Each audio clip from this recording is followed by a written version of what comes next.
Big news in the entertainment world. Will Smith has just been officially sued by a professional violinist who claims he was the victim of sexual harassment and retaliation. Getting fired or getting blamed or shamed or threatened or anything like that simply for reporting sexual misconduct or safety threats at work is not okay. We are going to go over the new complaint, the allegations, the potential evidence, whether this is potentially a strong case, and we are actually bringing on the attorney who has filed this lawsuit, and we're going to do it all for you right now. Welcome to Sidebar, presented by Law&Crime. I'm Jesse Weber. All right, so we wouldn't be able to bring you this episode if we didn't have the incredible support from our sponsor, Morgan & Morgan. We're talking about America's largest personal injury law firm. We're talking about a firm with over 1,000 attorneys who have recovered $25 billion for more than 500,000 clients. I mean, in the past few months alone, a client in Florida received $12 million when insurance offered just $350,000. Out in Pennsylvania, another client was awarded $26 million. That is 40 times the insurer's offer. And Morgan & Morgan, they make it easy to fight for what you deserve. You can even start a claim from your phone. So if you're injured, you can start a claim at forthepeople.com/LC Sidebar. You can click the link below, or you can scan the QR code on screen. Okay, we've got another celebrity lawsuit that has just come out. It is making waves. This time, the person getting sued is Will Smith. That's right, the 57-year-old actor, musician. He has been sued by a professional violinist who appeared, or was going to appear, I should say, on Smith's tour. And this is a bombshell sexual harassment and retaliation lawsuit. Now, when I say that, you may have an idea of what the allegations are. Not quite. Got to explain. I'm going to go over the complaint. I'm going to go over the allegations, the legal claims. We will see if there is something here potentially.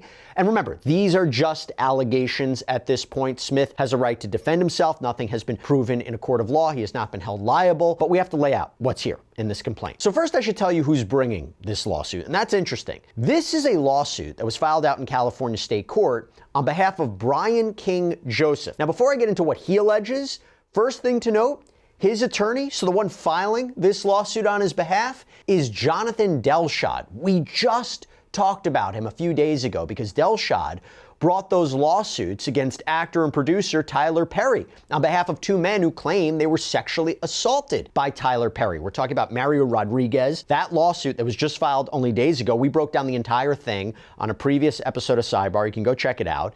But it is interesting that now he is representing another client suing a major celebrity figure in the entertainment industry. And as I mentioned, we are going to be bringing in Mr. Delshad in a minute to talk about this and him filing this lawsuit on behalf of Joseph. But back to Brian King Joseph, okay? First of all, you may know him because he apparently appeared on season 13 of America's Got Talent, made it to the top 3. So you might know who he is. Now, the complaint starts off by saying that if you don't know who he is a professional violinist who was employed by the defendants in this case in connection with a live music tour. So he acted as a musician and a crew member. Now I want to stop right there. First, he's not only suing Willard Carroll Smith, yes, that is Will Smith's real name, didn't know that, that's apparently his full name, but also this management company that was associated with Will Smith, Trayball Studios Management. And this is the most important part. If you were wondering, well, is that part even true, right? Was there even a connection? Is he a complete stranger? There is video that Joseph posted on his Instagram back in December of 2024, showing him on stage, playing the violin, where Smith appears to come on stage and introduces him saying, Brian King Joseph, ladies and gentlemen. So this was posted December 15th, 2024. Brian King Joseph, ladies and gentlemen. Now, Joseph claims that around November of 2024, he was contacted by Smith's people to come out to the actor's house for an introduction, for a potential recording opportunity. He apparently goes there, plays the violin for Smith, claims that Smith invited him to join him at a performance in San Diego, and then join his tour, the Based on a True Story 2025 tour.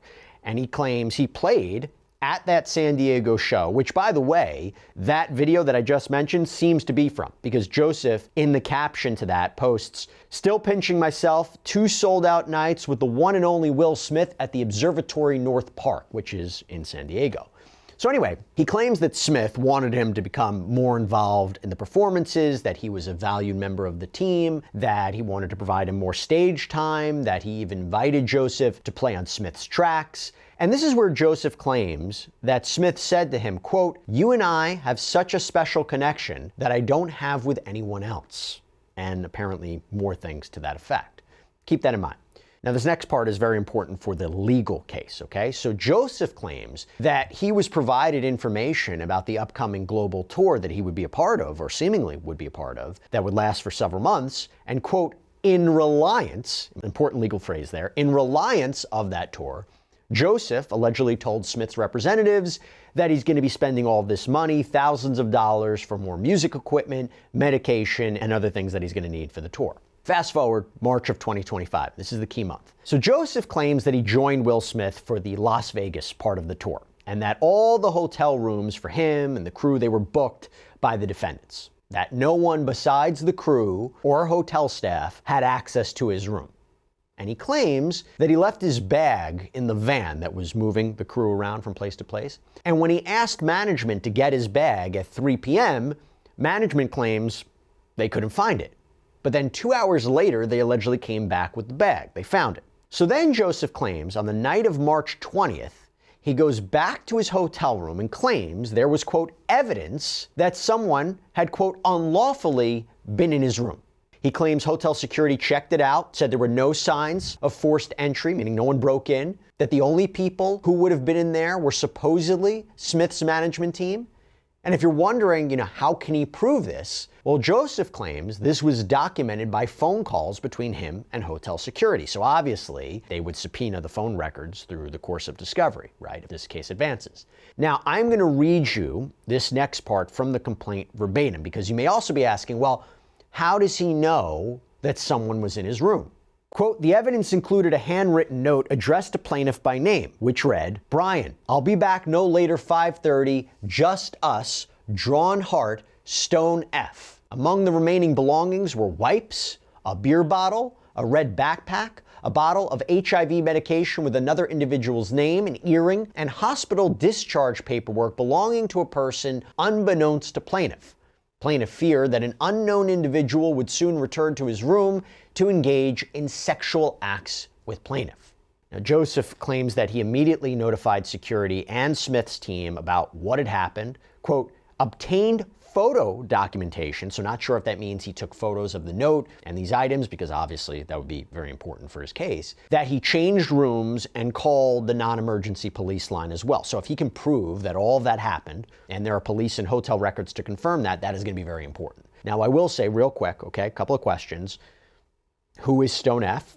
Is there surveillance footage from the hotel that can be subpoenaed to see who may have entered the room? I mean, this was supposedly only last year. And from a legal point of view, could Smith's defense attorneys argue that drawing a conclusion that someone wanted to engage in sex acts with Joseph is too far a leap based on this evidence, right? How do you connect that to Will Smith and his team exactly? I get it. They booked the rooms, but how do you connect that back to Smith? But I'm going to bring on Joseph's attorney in a little bit, so hopefully he can clarify a little bit about this. Joseph claims the next day, so March 21st, he goes back to LA to support the crew and the cast for a pre-recorded show. However, he alleges that Tim Miller, complaint doesn't really explain who that is, but Tim Miller talked to him and said, it's too late for you to come through the crew entrance and that we'll just see everyone. We'll see you in New Mexico for the next part of the tour. But then Joseph alleges a few days later, Miller blames him for what happened in that Las Vegas hotel room incident and that Joseph was ultimately fired. Quote, when plaintiff requested for further reasoning, Tim Miller, acting on behalf of defendants, redirected the blame for the termination onto plaintiff, replying, I don't know, you tell me, because everyone is telling me that what happened to you is a lie. Nothing happened, and you made the whole thing up. So tell me, why did you lie and make this up? Now that raises a pretty interesting series of questions, right? Did Miller actually say that to Joseph? And if so, was this a way to just, discredit Joseph? Or alternatively, why did he really believe that? Are there those refuting Joseph's narrative? In the complaint, Joseph alleges that he was shocked by this accusation from Miller, that he submitted evidence and a timeline, but, quote, defendant never made any effort to verify if the safety concern was true or not. One call to the hotel security would have been sufficient.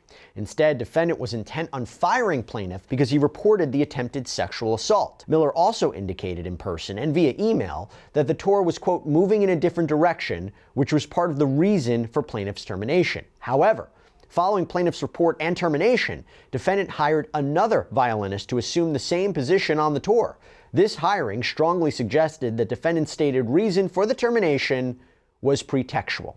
And from there, the complaint reads, plaintiff further pleads on information and belief that defendant's conduct goes beyond a mere failure to protect an employee's safety or a dispute over a claim. Facts strongly suggest that defendant Willard Carroll Smith II was deliberately grooming and priming Mr. Joseph for further sexual exploitation. The sequence of events, Smith's prior statements to plaintiff, and the circumstances of the hotel intrusion all point to a pattern of predatory behavior rather than an isolated incident. Defendant's actions caused plaintiff severe emotional distress, economic loss, reputational harm, and other damages. Plaintiff was also harmed as a result of the stress of losing his job. His health deteriorated, causing major psychological damage. Plaintiff suffered from PTSD and other mental illness as a result of the termination. Now, before I get into some early thoughts that I have on this and the actual legal claims and causes of action, Joseph did apparently post the following video on Instagram just days before this lawsuit was filed. Earlier this year, I was hired to be a performer on a major tour with somebody who is huge in the industry. So I was excited, proud of myself for getting the opportunity. Unfortunately, some things happened, and I can't get into the details of exactly what that was because it's already a legal issue right now. But the reason why I'm speaking out about this is because getting fired or getting blamed or shamed or threatened or anything like that simply for reporting sexual misconduct or safety threats at work is not okay. So he didn't really get into who he was talking about or the legal claims before the filing was made public. Okay, before I get into the legal claims, if this did happen to him, and he can prove it, and remember, when talking about a civil case, it's not a criminal case, the burden of proof is much lower at trial, it is upsetting. Okay, and you can see how much of a negative effect this would have had on him. However, I do have to ask, based just on the four corners of this complaint, is this a bit speculative? Attaching this one bizarre episode to Will Smith and a pattern of predatory behavior, is it too much of a leap? Is there enough connective tissue there? How can you suggest that Smith or his team were part of this or were responsible? Does there need to be more proof of sexual exploitation here? What were the other alleged comments that Smith made to Joseph over time? Is that one posted comment in the complaint, is that enough from Smith about a special connection? Is that overtly sexual? Is this just about an artistic connection? There's room there to debate. And while, of course, the complaint is more bare bones and claims can be further developed during the course of discovery and when information and evidence is exchanged, texts, phone records, email, surveillance footage, but is it too bare bones right now? You wonder if Smith will try to move for what we call in the law summary judgment on this. Basically, that there's no genuine issue for either a judge or jury to decide here. There's no legal claim. Not saying it would be effective, not saying it would work, but just reading the allegations as laid out, do they support a case against Smith and this management company? Maybe, maybe not. But maybe I'm a little overly critical. We're going to bring on Joseph's attorney in a little bit, clarify this position, so stay tuned for that. Let me go through this, okay? These are the causes of action. So the first cause of action or claim is for retaliation violation of California law. Basically, the argument is it is illegal for an employer to fire or discriminate against an employee who reports on being sexually harassed. Now, again, Joseph will have to establish that he engaged in protected activity, namely properly reporting sexual harassment, and that this firing was due to that reporting. Again, Smith, I would imagine, would argue he didn't fire him because he reported sexual harassment. Maybe he was fired for a different reason, that we fired him because maybe we legitimately believed he made it up, or we fired him because we didn't think that he was good anymore, right? The conversation that Joseph had with Miller, that's Joseph's allegations of that story. What would Miller say happened during that conversation? The timing of the alleged firing and the alleged incident is an issue for Smith, right? It's an issue for his team, though. That proximity, very close in time, could be difficult. And if they didn't properly investigate Joseph's, let's say there are legitimate claims, that could be an issue for Will Smith. The next claim is also for retaliation, but it's under the labor code. So it's similar, but the argument is that it's illegal for an employer to retaliate against an employee for revealing information that the employee reasonably believes violates state or federal law. Again, the idea of protected activity. Same thoughts as above. The third cause, also similar, it's retaliatory termination in violation of public policy. So it's not based on a statute per se, but more California case law. That it has been California law to stop retaliation against employees who complain about workplace health and safety conditions. So it seems to be a broader claim. I did a quick look on this. It appears to be a viable separate cause of action in California. But again, you need that connectivity, right? That he was fired for reporting what he claims was a trespass into his hotel room. Protected activity. And again, this will be very fact specific about what happened in that room, how he reported, what Miller allegedly said, what Smith and management, what they allegedly knew about this. The fourth claim is for what's known as a Bain Act violation, the Tom Bain Civil Rights Act. So it provides someone a right to sue if they believe their rights under the Constitution or California law have been interfered with. Here the claim is that Joseph had a right to report safety hazards and not be retaliated against. The rights he claims are protected by California labor law and the state constitution, a guarantee of personal safety and security. This is a notable section, quote, following these protected actions, defendants through their agents and representatives engaged in threats, intimidation, and or coercion by abruptly terminating plaintiff's employment, falsely stating they were moving in a different direction and replacing him with another violinist. Again, fair to allege, but is what Miller allegedly did and the subsequent alleged termination, threats, intimidation, coercion. My opinion, I could be wrong. I think that needs to be fleshed out a little bit more, but we're in the early stages. Fifth cause of action, Ralph Act violation. So this is the Ralph Civil Rights Act of 1976. It protects people from violence or threats because of sex or sexual orientation. And the claim here is the alleged intrusion into his hotel room was a violent act or a threat or intimidation of a sexual nature. Quote, the circumstances, including the personal nature of the items left behind, the note addressed to plaintiff, and prior statements by Smith to plaintiff, such as, you and I have such a special connection, support the inference that plaintiff believed that the substantial motivating reason for the unlawful entry and related conduct was plaintiff's sex and or sexual orientation. Again, goes to the idea of, is that alleged statement from Smith overtly sexual and enough to establish that Joseph had a reasonably based belief and inference that he was fired and retaliated against because of sex and sexual orientation. Six, we have sexual harassment in violation of the California Fair Employment and Housing Act, which essentially protects employees from harassment or discrimination. The actual excerpt from the code says it makes it illegal for an employer or any other person because of sex to harass an employee. Further states, an employer may also be responsible for the acts of non-employees with respect to harassment of employees. And here Joseph claims that he was employed by the defendants. He was working out of California for preparing for the tour. That's why, by the way, it's California law violation, California jurisdiction, that someone broke into his hotel room while on tour for the defendant. So we're talking about a course of employment. And there was allegedly a note that was left with the intent to engage in sex acts, according to him, a note that was left in a hotel room that was assigned and arranged for by the defendants. They allegedly didn't do anything about it after Joseph reported on it, and he was fired for it. Now, throughout the complaint, Joseph discusses the harm that he allegedly suffered and the damages that he believes he's entitled to. So allegedly severe emotional distress, fear of his safety, an economic loss, PTSD, damage to his reputation, claims that he's entitled to a wide array of economic damages. And I will say this, the harm suffered could be the strongest claim, because if he can properly allege everything above, right, and that he was fired for reporting a legitimate workplace safety issue, then it may be an easier road to prove how he suffered financially and people calling him a liar, and that he reaches this opportunity and for it to be taken away in this fashion. Probably will require him to testify, but just initial thoughts on that. Now, at the time of this recording, I haven't been able to see a statement that was released on Will Smith's part from his representatives. However, according to People magazine, Smith's attorney, Alan B. Grodsky, said, quote, Mr. Joseph's allegations concerning my client are false, baseless, and reckless. They are categorically denied, and we will use all legal means available to address these claims and to ensure that the truth is brought to light. Now, I will also say this. This lawsuit comes at a precarious time for the actor, right after the fallout from the Oscars Chris Rock travesty, him reportedly trying to do these collaborations with influencers online.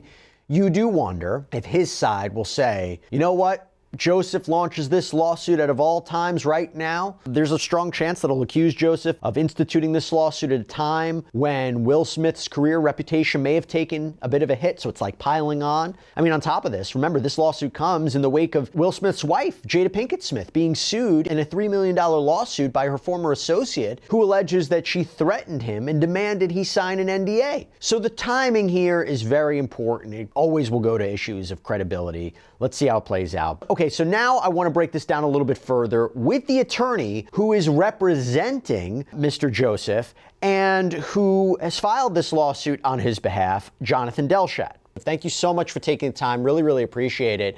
My first question is, why file this lawsuit right now, right before January 2026? Was it strategic to file at this time?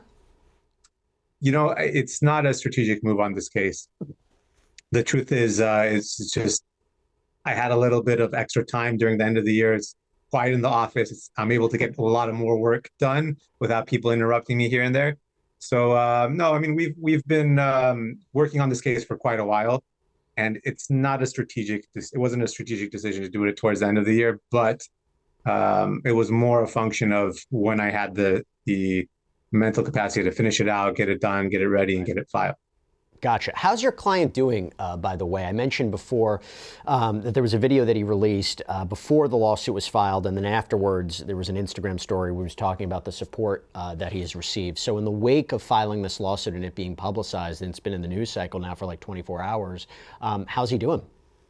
Yeah, you know, I've spoken to him, and without getting into too much attorney-client communication, you know, he is very thankful for support that he's getting. It's a lot. You know, this story has caught the attention of a lot of media, and a lot of people are talking about this, and he's getting a lot of messages, and people are asking him to come on their shows and talk about the case and talk about things that are going on. And right now, you know, I've been counseling him just to sit tight. Let's just let things kind of blow over. And if at a later time he wants to, he can. But, you know, it's a lot right now, and a lot of people are emailing him. But he is very thankful for the amount of support that he's getting. It's a tough thing to go through, you know. Somebody like him, although he has been in America's Got Talent, he has had some fame. Putting yourself out against somebody the likes of Will Smith is not an easy thing to do. And so it takes a lot of courage, and it takes a lot of guts to do what he did. And he felt it was the right move to do, and I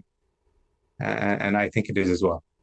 No, that's 100% true. And you and I both know from a legal perspective, to make a very public case and a very public claim against a high-profile celebrity, when there are avenues in the law where someone could file a lawsuit anonymously. I'm not saying that's what your client wanted to do or not, but sometimes there's an avenue.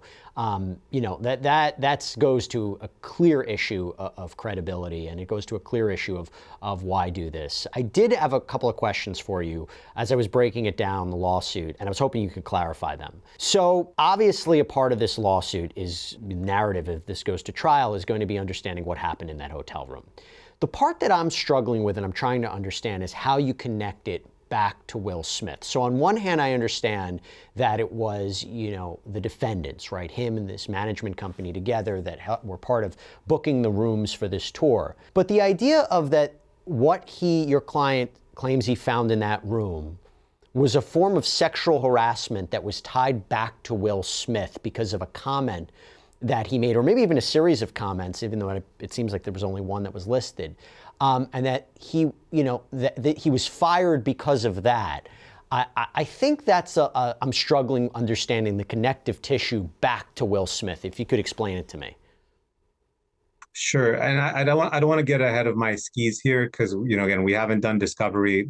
We don't know what the facts are going to bear out. But again, the allegations here so far, I think the main allegations in our complaint are that some type of retaliation for reporting sexual harassment. So that's the main thrust of the arguments here. Again, what was written on the note, that was allegedly written on the note, everything I'm going to say is allegedly, because it's all of course based off of the complaint, information, and belief at this point in time. I've seen some of the evidence. What was allegedly written on that note and what was presented to him, and what Mr. Joseph, my client, reported to his employer, in my mind, is a clear reporting of sexual harassment. And so that's That's where we think that the case is the strongest, and that reporting was then taken to and reviewed by management. And then after that, he was just completely wiped off the tour. So I mean, he was headlined in one of the earlier concerts that they did with Will Smith, and Will Smith brought him on stage with fanfare, and people loved him. And then all of a sudden, they're like, "Well, we don't need a violinist anymore," and then they went ahead and hired another violinist. Right. Does your client have an idea of who wrote that note? He doesn't. We've done some independent research into it, and I don't want to disclose that at this point in time. Totally fair. Is there anything you can say whether or not the person who wrote that note is somehow connected to Will Smith? I know can you say anything about that? I can't say anything. I think that's going to be something that discovery is going to bear out. Okay. And we're going to have to find out later in this case. I mean, we have our theories, we have our beliefs, and I think you're spot on, by the way. That's the critical question in tying it back, meaning, can we tie that back to Will Smith? But I think that there's a second option as well. That's just for the sexual harassment part of it. For the reporting, clearly it got back to Will Smith. I mean, that the reporting was reported to the tour manager, the right-hand man. Is that Tim Miller, by the way? Is that Tim Miller? Tim Miller?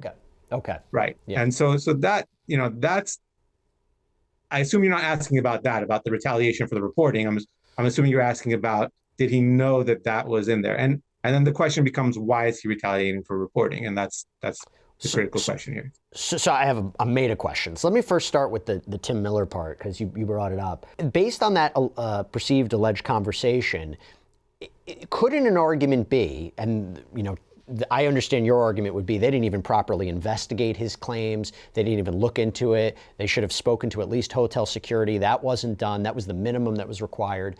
I imagine, based on the complaint, Tim Miller would say either A, your client was let go because they decided to go in a different direction in terms of a violinist, or B, that they believe that he made all this up. Why? And if that's what's alleged in the complaint, why would Tim Miller claim that your client made up this whole Las Vegas hotel room incident?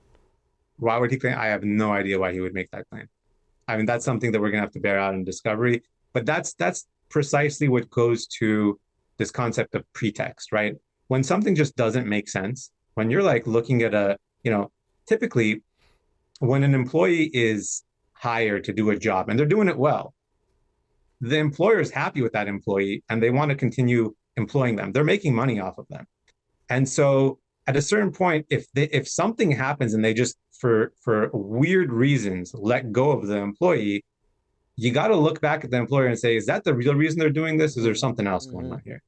And so that's kind of precisely what we're going on with here, is that it just doesn't seem plausible that you would let somebody go for reporting this unless there was something bigger going on. I guess the question is, do you know of anybody that would support Tim Miller? Like there were cast or crew who said, listen, yeah, I thought Joseph was making this up. Like, do you know of anybody that is going to come forward and say that? Because that seems to be, based purely on that conversation, that Tim Miller was told by someone or several people that this wasn't true, unless you're saying this is completely, he doesn't have anybody.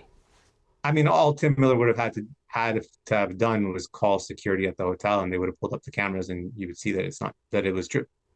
That's it. It's very simple. So to say that it was being made up, I think I don't know if that's the argument they're going to make when we take Tim Miller's deposition. I don't know if that's what he's going to say. He's going to say something else.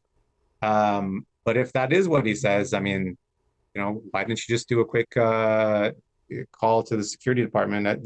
These Vegas hotels have very tight security, very tight.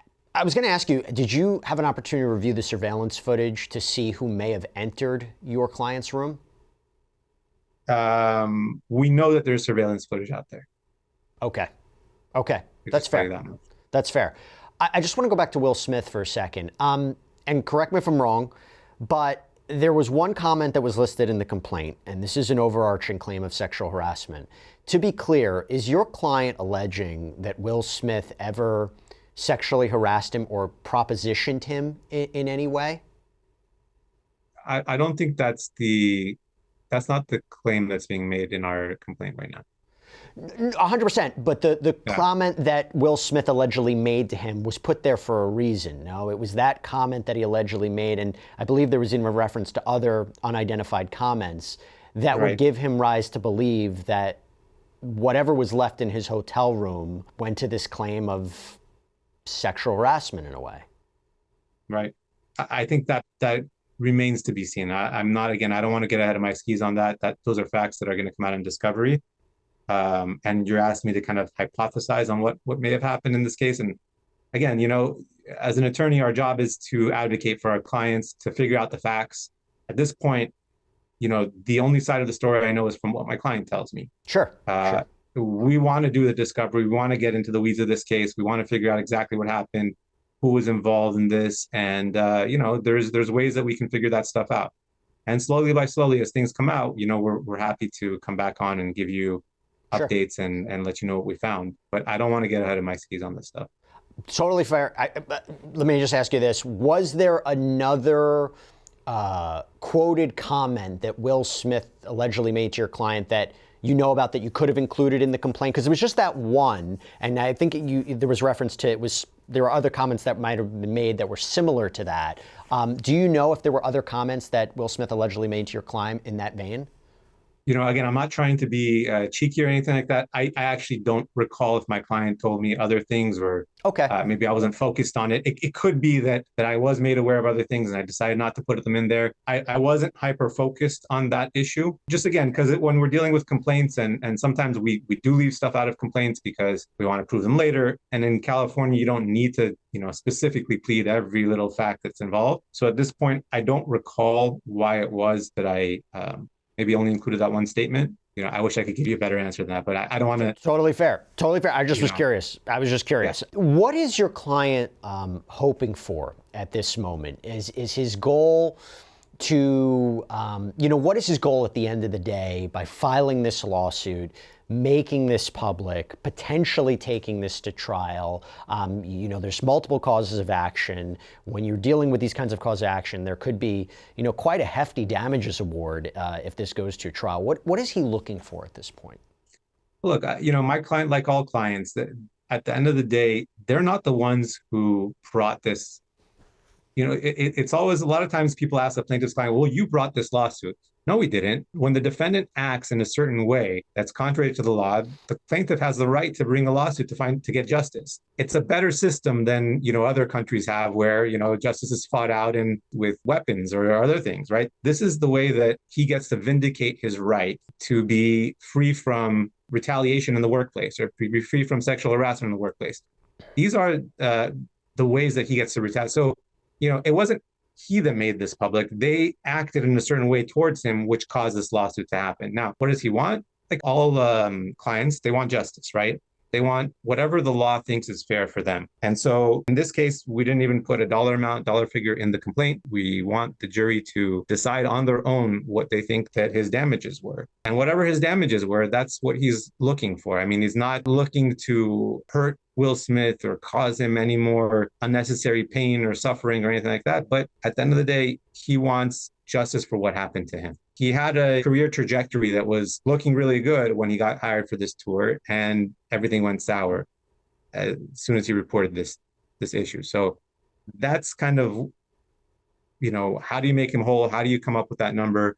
That's something that a jury's really good at doing after listening to the evidence. But we have a long ways to go till we get there. And finally, before I let you go, Sure. There's a big part about this complaint about the harm that your client suffered, right? The financial harm, the emotional distress, the PTSD. What, if you can describe, what has life been like for him since his time on the tour ended? It's kind of a hard thing for me to pinpoint or describe, but I could see it. There's, sometimes clients come to my office and some clients, they've been terminated. In my practice, 98% of the people that call my office, I don't take their case. I'm a very, very selective attorney. I take very, very few clients. And when they come to my office and we talk about their case, and I get to see certain emotions depending on who they bring with them. Sometimes people bring people for support to the office. They'll bring a friend, they'll bring a mother, a brother, a spouse, and you can kind of ask them and talk to them and say, how has he been after this? Right. This situation? And I'll tell you, there's a range, there's a spectrum, and some people, they bounce back really quickly. They get fired from a job, no problem. 2 days later, they're on to another job and they're feeling good. And some people, go through a deep, dark depression. Losing a job, when somebody has a job, they think about hope and they think about the future and they think about how great life is. And when that gets taken away from you, especially when it's taken away from you in a way where you feel like it was unfair, it leaves a big hole. And some people have a harder time being resilient and bouncing back from that, and some people don't. And so a lot of people look at it and they say, why doesn't he just get back up and find another job or do something else and move on with his life? And that's easier said than done for some people. But we got to be sensitive to some other people who have it a little bit harder. For Mr. Joseph, from what I've seen, he's on the harder end of it. It really affected him for quite a while. And so obviously, as time goes on, everything gets a little bit easier. The pain dulls. But from the spectrum of clients that I see in my office, he was on the higher end, I would say. Well, listen, Mr. Delshad, thank you for taking the time, breaking it down for us, coming on to appear. I would like to continue the conversation as this case progresses, but I really, really appreciate it and you answering some of our questions about this. Thank you.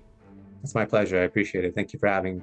That's all we have for you right now here on Sidebar. Everybody, thank you so much for joining us. And as always, please subscribe on YouTube, Apple Podcasts, Spotify, wherever you should get your podcasts. You can follow me on X or Instagram. I'm Jesse Weber. I'll speak to you next time.